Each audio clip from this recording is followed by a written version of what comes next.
Branch, this is very nice to meet you in person. Thank you so much for finding time. Absolutely. I believe this is my third seminar I've attended here. Paul and Jim, so I know Rob does his annual event, so he takes some of the industry leaders and some of the legends of bodybuilding. What was the craziest question that you got here? I don't know if I really got any crazy questions last year. Usually it's about training, nutrition, my life. About your training style, probably. Yeah, because you're a very extraordinary athlete. You have very unique training style.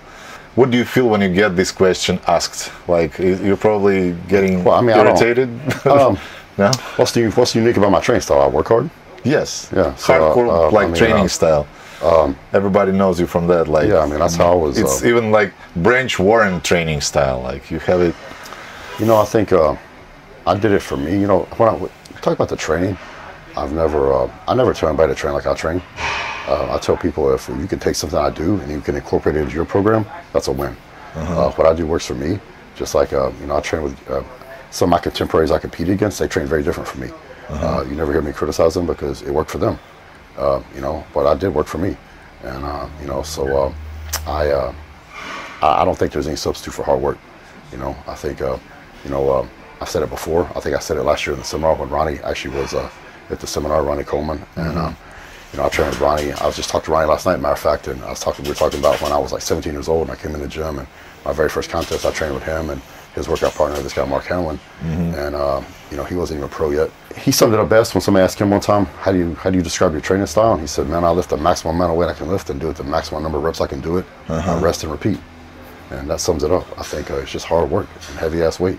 And I think it's about the intensity you bring to the gym, and that's what's most important. Got inspired by Ronnie's training style probably, but your style is different to his. 100%. I blazed my own trail. I did it my way, just like he did it his way. Dorian did it his way, and all the Jay did Although it his you way. all guys like hardcore style. Jay is like more like pumping style, like the opposite style, isn't it? Yeah, but Jay trains hard too, man. Jay trains heavy, It's different type of like. Yeah, it's different. It's his own style.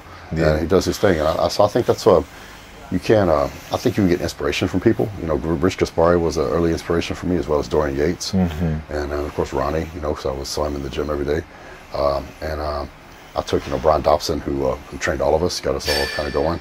The owner of original Metroflex, Texas, Arlington. And that's how I trained that for 30 years, and manager. He was a big influence on me in my training. And is he still running that gym? He's still there. Yeah, and he's still there, and so that's who had a big influence on me, probably disproportionate. And but at the end of the day, I developed my own style, and because my training partner for 20-something years, Johnny Jackson, he was a big powerlifter, so we incorporated. I remember those videos that you guys did together. It was like really very inspiring. So and I formed over the years. I formed my own style, my own way of doing it, and I did it my way. Was it changing through the career, like when you first started, when you were like 15, 17 years old, and like, let's say, Branch Warren, 30 years old? That's a good question. I think it changed, it evolved over time. Evolved? Yeah, it did. When I first started, this guy Mark, who was Ronnie's workout partner, he was a huge guy, probably about 280, 390 pounds, bodybuilder, and he trained me. He kind of showed me how to do it, so I did what he told me to do. Then he took me to Metroflex. And that's when I met Brian and Ronnie and all the other guys. And Brian trained me a lot. From time I was amateur to pro, and that's the only person I ever let train me. And so he had a big influence on it too. So yeah, I think it did. If I look back when I first started, when I was 16 years old, to when I was 30, my style it did change a little bit. The intensity was still there. I think I believed in the basic movements. I didn't believe in some of the fancier stuff. I don't think there's any substitute for free weight. That stayed the same, right? Yeah. All right. And I think there's no substitute for a squat or a deadlift or a bench. But it did evolve and change a little bit over time. So, latest motivational hardcore videos, we can still like feel this like through your sweat and through this blood and like emotions, like intensity is still crazy. So it doesn't seem like injuries breaking you at all. No, I've had a number of injuries that required surgery over the years. Any one of them could have ended my career. After every injury, I was able to come back and actually win shows and actually bring them. Actually, every injury actually came back better than I was before somehow. So, God willing, He blessed me, and I was able to overcome these things and and get better. So injuries, I think any athlete, professional athlete, you know, no matter what Taking sport, this risk, yeah, right? you take that risk. And so, you know, most people, you know, I never got hurt in the gym. I was always outside the gym doing something else. I got hurt, so You fell off the horse. I didn't get it. People think I got hurt on that. You know, There was a video. Yeah, when you were at your ranch. yeah. So, but that actually, I hit my head on the concrete. That was the worst part of that. But I didn't tear anything. Oh, okay. So I don't know where people got that. But my training style did evolve, and people, you know, I still train hard. You know, somehow I feel really good. My knees, my back, everything feels really good. You're keeping muscle mass. Yeah, I kept a lot of it. I lost 40 pounds. Okay. You know, but of muscle. You said you lost 40 pounds? Ever Yeah. since when? I retired in 2016. And then you dropped down at that point, I and then intentionally now started you're keeping dropping it down. about the same Yeah, I level? was off season, you know, 265, 270. So I've lost about 40 pounds. I'm 225, 230. Okay. And you feel healthy and I feel comfortable great. right now? Yeah. Yeah? That's just kind of where my weight settled. And I feel good. As far as the training, I love to train. I'm a bodybuilder. I've always been a bodybuilder, and I'm always going to be a bodybuilder. And I think some people, I've said it before, some people train because they were bodybuilders. I was a bodybuilder because I love to train. Yeah. There's a difference. It was a secondary thing for you. Yeah. How about posing? Did you like posing less than training? The posing was something that you had to be good at, right? So, Yeah. You had. Or yeah, did you because want, like, I realized get better at from this? my first show, the first show I went to when I was a kid, I looked at the guys, and the guys that could pose good looked so much better than the guys who couldn't pose good. And some of these guys that couldn't pose good had good physiques, but they didn't know how to present it. And I told myself right then as a teenager, I said, that's not going to be me. I want to learn how to hit the shots right, how to move. And so I always, I never neglected my posing. I treated my posing just like a workout. And as I got closer to the show, I would pose every day that I worked out. So if I worked out 5 days a week, I posed 5 days a week. And I would do 30, How much time? 30 to 45 minutes. After each workout? After each workout, I would stand to the side, drink a protein shake, get ready, go over there, and I'll pose. And I'll be standing in a puddle of sweat when I was done. And I wasn't a naturally good poser. I had to work at it. You know, so that, and the other thing was, I just saw this at the Texas Pro a few weeks ago down in Dallas. You know, Andrew Jack and Hunter Labrada, neck and neck. And they posed them and posed them and posed them like 6 times, just those two together until somebody finally broke. You know, and Hunter started to fade. Andrew won the show. And if Andrew would have faded first, Hunter would have This won. what you think would happen? And these things, and I saw these things happen. He just didn't last long enough, like he couldn't... Yeah. Really? And so, you know, and I got in a Even couple... having the better shape, maybe?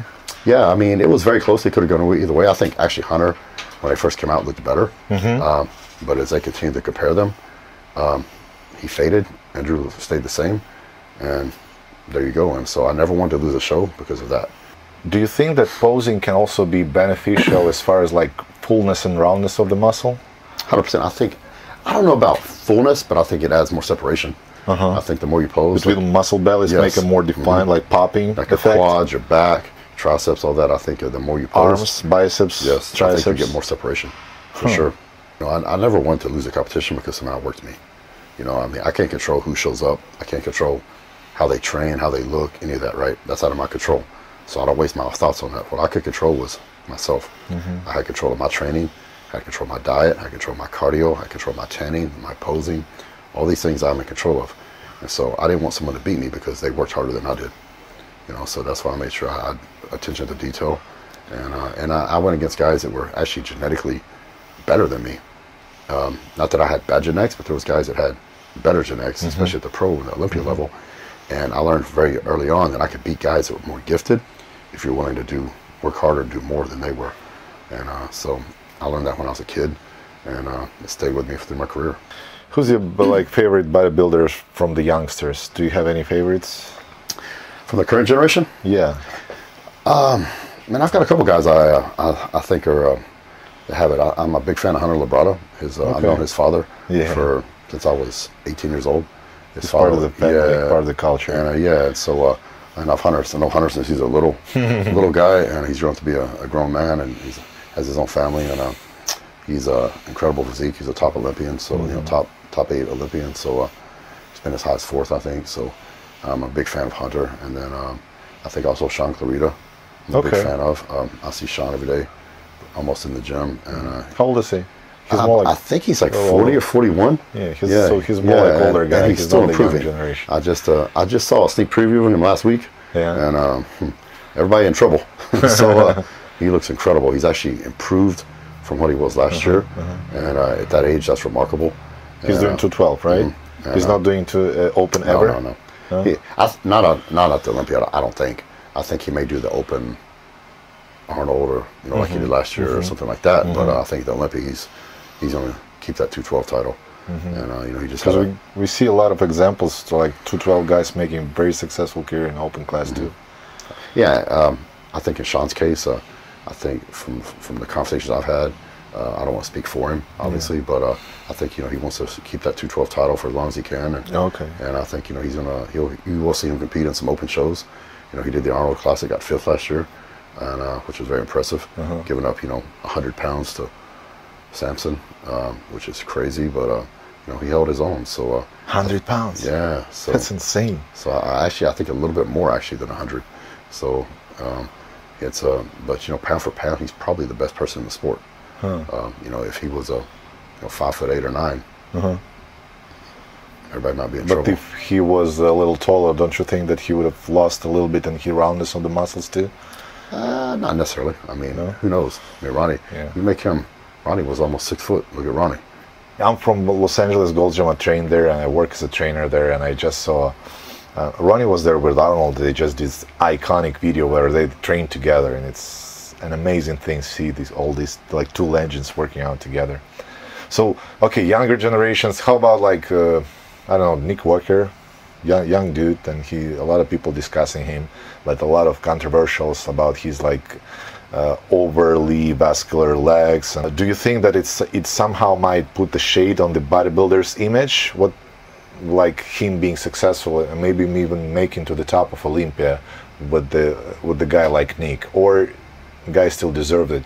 Like if he really makes it to the top, if he deserves it, he deserves it. Yeah. If he's the best man on stage, he should absolutely win. Nick is hard. He brings that conditioning, and he's got a ton of muscle. He's about my height. At my heaviest, I was like 272. He's 300 pounds. At about 5'7" or something. So he's a huge dude, man. Packs on a ton of muscle. His conditioning. He's getting denser from year to year. Yeah, and he hasn't. You still think that he's like not? He won't reach his peak until he's in his mid 30s. Oh, 34, 35, 36. So, the best of Nick is probably we haven't seen yet. He does really well because he brings it. And a lot of the guys don't bring that conditioning like we used to, and I think that's a big plus for him because he still brings that grainy, hard conditioning. And he's got a ton of muscle. And let me tell you something. Open class bodybuilding is not about being pretty. It's about being big, hard, and muscular. And he defines that. So I think the only problem Nick's going to have is like the problem he had at the Arnold, where you take somebody like a Samson, who's taller, bigger, and has better shape. He may run into a little problem with that with a bigger guy that has a great shape and conditioning. Yeah. Outside of that, I think he can beat pretty much everybody in the world. And just like Hadi Chopra hit it right last year and beat everybody. I think Nick he's definitely a contender to win the Olympia. Why do you think his prime is still like in his 30s? You don't reach your as a bodybuilder maturity of muscles until you're in your 30s. And what is it if you're saying that his condition is good? What is it then? You look at a 35-year-old man who weighs 200 pounds, right? Let's say he has 4% body fat. At 200 pounds, you look at an 18-year-old boy that weighs the exact same, has the same body fat percentage. Who looks more muscular? 35 years old. Absolutely. That's the same thing. Now, imagine 20 years of training behind that too. You're just going to be that much more muscular, that much more dense and everything. And so that's why all bodybuilders don't reach their potential until they get in their 30s. And your physique just changes. You get more maturity, the muscles get more separation, denser, grainier. And even if you hold the same amount of fat? Yes. Okay, so density is not conditioning? No, density is from training and age. Got it. Time and attention. Have you ever thought of like being one of the maybe like a spokesman of the bodybuilding? You got a show that you promote for sure, but like so I have 3 shows I promote. I'll promote the Branch Run Classic in Houston. It'll be our 16th year coming up. I've got the Better Bodies Classic in Dallas, and I've got the Branch Run Classic in Denver.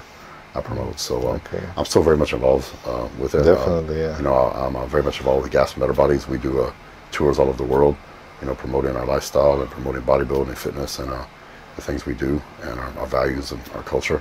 And so I'm still very much involved in sport. Also have my own company, Wicked Cuts, jerky.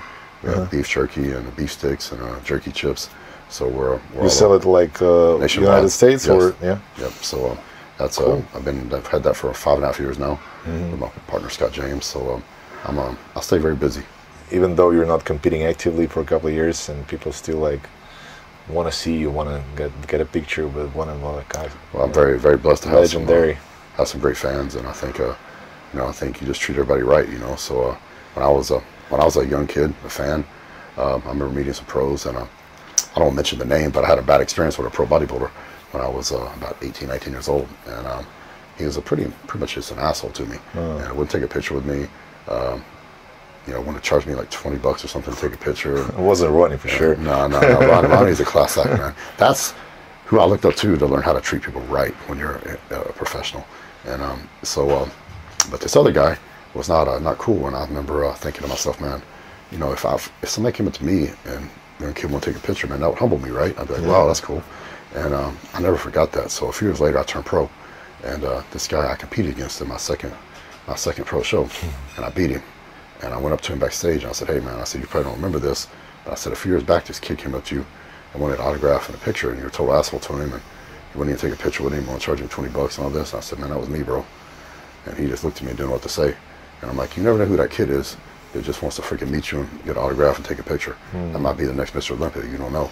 So I think that was a wake-up call to me, because I never want to make anybody else feel the way I felt that day. So you treat everybody with respect, and people, I looked up to guys that were my idols. I've been very blessed. All those guys that were my idols, I now call friends. I got to meet them, and hang out with them and become friends with them. But the world needs idols and for heroes. And even if you don't want that position, if you make it to the top level of your chosen sport, then you're a role model, whether you want to be or not. That just comes with the territory. So I think every person gets to decide how they represent. But I think just being a good person, being a good man counts for a lot. But that guy, like, treating you that way, it kind of like triggered your success. Have you ever thought of that? No, I don't know if it triggered my success. I was already determined. That didn't. It wasn't like driving. It wasn't like that. I was just, I was like, man, this guy's a dick. But some people find this drive from negativity, Yeah, I already had that drive, and I was already on my way. I didn't know how far I was going to go, but I already was on my way. I had the drive. What that did was it just taught me that I never wanted, if I was ever fortunate enough to make it to that level, I never wanted to treat somebody else like that and make them feel the way I felt. Absolutely. So, yeah. But what do you think about those people who's finding this driving force from some negativity? Does it have a right to exist? If you can take something negative and use it to propel you to do something positive, absolutely. Yeah. I took a lot of negative stuff in my life and I turned it into positives. I was really good at that. I could take negative criticism, negative comments, negative situations, and I could use that to fuel me to do better and to win. So I think if you can do that, it's a positive. Can you share anything? What was that? Just a lot of things. I think from injuries, I like people not believing in you coming back. Yeah, I had from when I was a kid, man. I remember those guys. They said, "Oh man, this kid will never win a show." And then I won a bunch of shows. And they said, "Well, he'll never turn pro." And then I turned pro. And he won the nationals, whatever. But that's it. He'll never do anything as a pro. And then I won every show in the world except for the Olympia, and I got second in Olympia. So, and I remember, I never said a word to him, right? Because I learned success is the best revenge. Yeah. So, that was that the driving force behind me? No, but that definitely I took those things and those comments and those situations, and I turned that into a positive. I was like, oh yeah, you don't think I'm gonna win? Watch me. And I never said a word to him. And it's funny when you do that, you win. It just pisses them off. They just get even madder. And then they say something else, and then you prove them wrong again, and you prove them wrong again, or something. So, I remember on a different note, same thing. I tore my quad off the bone, and 30 days before the Mr. Olympia, I just won the Arnold Classic the first time in 2011. I got second, in the Mr. Olympia. I just won the Arnold Classic in 2011. I just got second in the Mr. Olympia, and so I was one of the favorites, to challenge Jay and Phil, for the title. And I tore my quad completely off the bone 30 days out, and that usually ends your career as a bodybuilder. Nobody had really come back successful from that injury. So, you know, looking back on it, it was one of the hardest things I've ever done physically, but it's a blessing. I wouldn't trade it for anything because, you know, I learned so much from that about myself, that I could overcome. I was potentially was going to end my career. I was able to overcome it and make it to a success. And 6 months later, I won the Arnold Classic again. So, and it turned out to be a blessing. So, I think you can. Sometimes the worst things that happen turn out to be the biggest blessings. You can, you know, I've always been really good at taking negatives and flipping them and making them positives. It build up your mental strength. Yeah. So, 100%. And that's what it's about. Being strong is about being mentally strong. If you're mentally strong, you can make your body physically strong. You can hold the pain, you can overcome right. it, and just keep on moving, right? That's it. Even when it hurts. That's it. It's your training style too. Yep. When it hurts, you still like keep pumping and pumping and pumping, and people just stop, or you just your body. continue. The average person is capable of doing so much more than they realize. They give up because it hurts, because of mentally it hurts, and mentally they just don't think they can do it, or they don't believe in themselves, or they limit themselves mentally without even knowing it. And I think if you become mentally strong and train yourself to be mentally strong, then your body can do amazing things. People underestimate this in bodybuilding, how stronger it can make regular people, and it can help us in any other business or anything in life, actually. 100%. Right? Yeah, it teaches you adversity. It teaches you to deal with being. I think that one thing bodybuilding taught me, it taught me to learn to be comfortable being uncomfortable. You know, because you're always in pain, right? Yeah. You're sore, you're training, you're in pain. You get done, you're sore from the workout, you got aches, you got pains.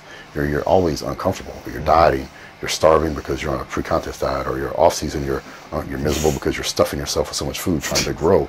You know, you're never really comfortable, but you learn to be comfortable being uncomfortable. And so it teaches you a lot. And number one, life ain't easy. It ain't all sunshine and rainbows, you know. And so I think the dedication, discipline, hard work, all these things you learn from bodybuilding, if you're able to take that and translate that into your everyday life and translate that into your life after bodybuilding, you'll be successful. You got comfortable with being uncomfortable, and then when you stopped your active career, are you comfortable being comfortable now? Are you addicted to that condition? Honestly, I try not to let myself get too comfortable because I think if you do that, that's complacency. Okay. You don't progress. So, man, I like I say, I retired. So you find this challenge as something else now? 100%, you know. So we opened Wicked Cuts, you know, jerky, and that's a whole other area. It wasn't fitness, it wasn't bodybuilding, you know, the area that I'm comfortable with. So I was pretty uncomfortable with it, but it was a new challenge, and I openly accepted that challenge because I wanted to prove I could be successful in another area that wasn't, you know, bodybuilding. And so we've been done very well with that the past 5.5 years, and it's continued to really take off for us the past 2 years. So super excited about that. And that's just, it's always, I think if you're going to improve, and whether you're in the gym or just improve in business or whatever, you can't get comfortable. Yeah. So even in a marriage, I think you get too comfortable and you stop trying and it can fall apart.